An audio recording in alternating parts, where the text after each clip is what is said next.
I can often hold a standard kitchen match to my water, and like I said, it is unpredictable, but the methane randomly travels with the water, and sometimes it will light quite spectacularly.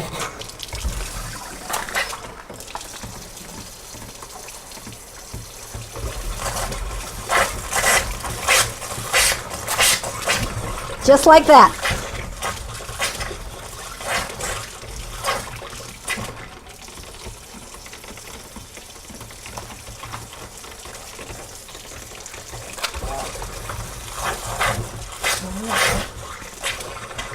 Now, Chesapeake is going to say, well, there's natural occurring methane in the wells already.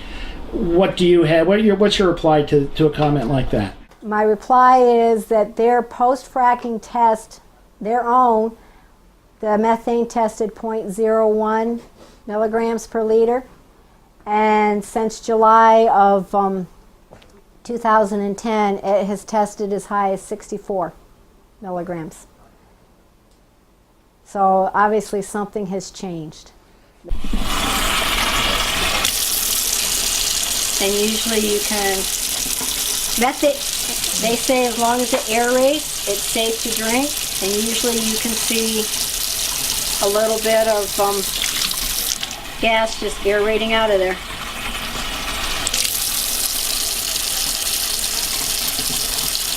I don't know whether you can see it or not. Sometimes you have to hold it just right. Yep.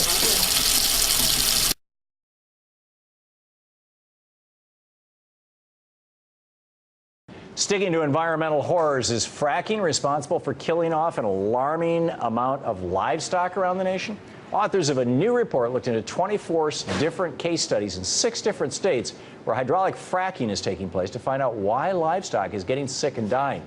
Their conclusion? It's the fracking chemicals. For example, in Louisiana, the study found 17 cows that died after being exposed to spilled fracking chemicals for only 1 hour. In central Pennsylvania, about 140 cattle were exposed to fracking chemicals. Half died. And in western Pennsylvania, after a nearby pond used by pregnant cows was contaminated with fracking chemical, half of those calves born were dead. And if this is what fracking is doing to the animals, what might it be doing to people? As the study's author says, exposed livestock are making their way into the food system, and it's very worrisome. They live in areas that have tested positive for air, water, and soil contamination. Some of these chemicals could appear in milk and meat products made from these animals.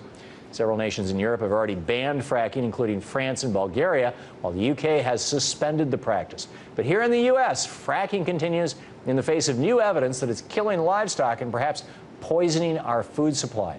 Elizabeth Reut joins me now. She is an environmental writer at The Nation magazine, whose latest article is titled Fracking Our Food Supply, and she's the author of the book Bottle Mania, Big Business, Local Springs, and the Battle Over America's Drinking Water. Elizabeth, welcome. Thank you. Tell us the story of Jackie Shike, or Schilke. Jackie Schilke, yes, Schilke. Jackie Schilke. She's a 53-year-old rancher. She lives with her husband, Steve, in the northwest corner of North Dakota. She's been ranching for about 10 years.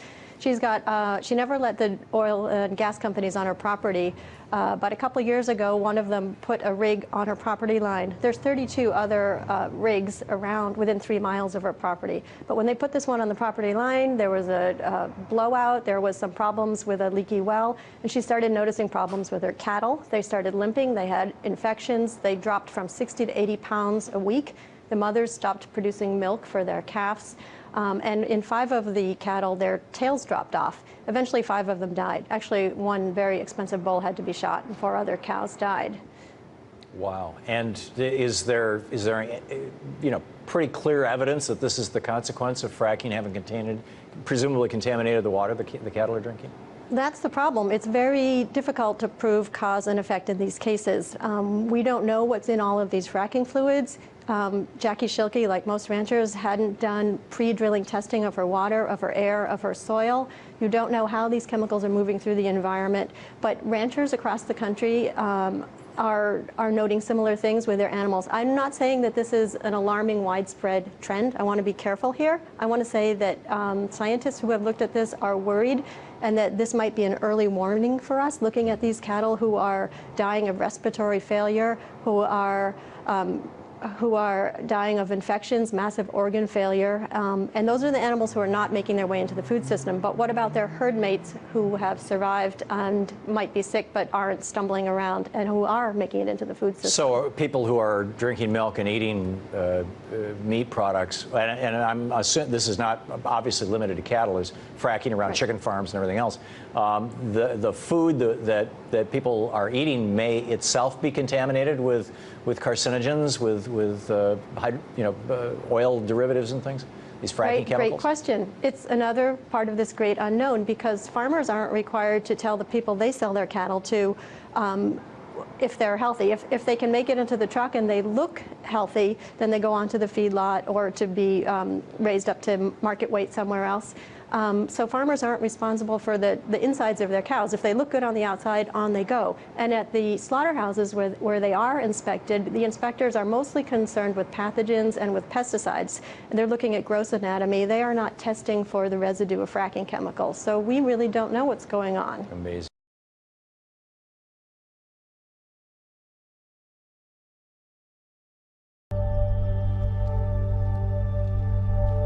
My name's Rebecca Jim. I'm an environmental activist.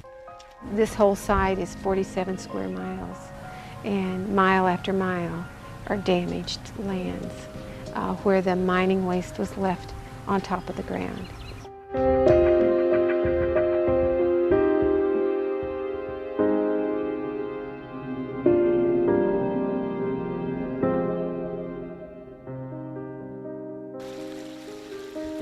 This is Tar Creek, and 13 tons of heavy metal flow down this creek every day. This water flows into the Grand Lake, and Grand Lake is a drinking water source for counties of people. I drink this water. That's in my water that I drink every day. Look, there's a minnow. There's some minnows. It's showing up in the fish that people eat. If you were to test the air here, you would find heavy metals. Lead, zinc, and cadmium, arsenic, manganese, the biggies that are here at this site. There's no safe exposure to lead, and this stuff is loaded with it. It was a huge playground. This was the only Superfund site in the country that was a playground. You still find motorcycle marks on these chat piles. Kids would play on the chat pile. A really sad thing can happen to children that are exposed to lead. They lose IQ. And if they're exposed to stuff like this when they're young, it makes school very hard for them. Exposure to lead can also lead to behavior disorders, not just hyperactivity. We should know how to take care of a site like this. We should know how better to take care of our children. We have this site, and there's thousands of other Superfund sites around the country, but they all should be cleaned up. People shouldn't have to worry about living near a toxic site.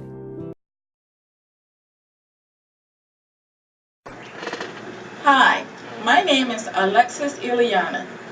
As you've seen in our previous videos, hazardous materials are polluting our soils, the water, farmland, and the environment as a whole. These harmful materials emit hazardous waste that leaks into our water systems, soil, the air, and the foods we eat.